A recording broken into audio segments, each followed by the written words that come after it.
जस्कम chairman सनान कुरैशी की अगवानी में काफ़िलो अॼु बहरिया टाउन भरिसां क़दीम ॻोठनि जे मुतासिरनि वटि पहुतो ऐं ॻोठाण खे पंहिंजे मुकमल सहकार की ख़ातिरी कराई। इन मौक़े ते जस्कम चेयरमैन सनान कुरैशी अमजद महेसर सरवर खुश्क दीदार शाम ख़िताब कंदे चयो त असांखां पंहिंजा शहर खसिया पिया वञनि, धरती धड़नि सां फ़लस्तीनियुनि वारो ज़ुल्म कयो पियो वञे। हुननि चयो त मलक राज खे सेवण खां वठी मलीर ताईं सिंध जी लखें एकड़ ज़मीन नवां शहर ॾियण लाइ ॾिनी पई वञे। सिंध जे माण्हुनि खे पीपी निधणको करे रही आहे, पर जस्कम ईअं करणु न ॾींदी। असां मज़लूम धरती धड़नि सां गॾु आहियूं। भले पीपी मलक राज खे नवाज़े, पर जस्कम मज़लूम माण्हुनि खे मालिकी कंदे सिंध जे कंहिं बि कुंड कुर्छ में धरती धड़नि सां जबर ऐं ज़ुल्म थियो त जस्कम जा लखें कारकुन धरती धणी मज़लूम माण्हुनि जी मालिकी लाइ हर वक़्तु अमली तौर ते मैदान में हूंदा ऐं साज़िशुनि खे मुंहुं तोड़ जवाब ॾींदा। बहरिया टाउन में जेको ही मसलो थियो आहे, असां इन शइ जी मज़म्मत कयूं था।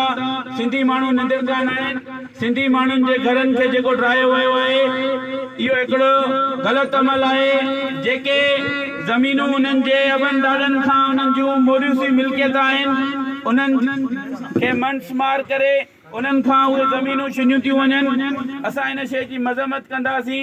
जीअं सिंध क़ौमी महाज़ इन मुतासिरनि सां गॾु आहे ऐं वधीक असां इन्हनि जेके दोस्त जेके मुतासिर थिया आहिनि उन्हनि सां मिली वधीक असां को राय अमल जोड़ींदासीं।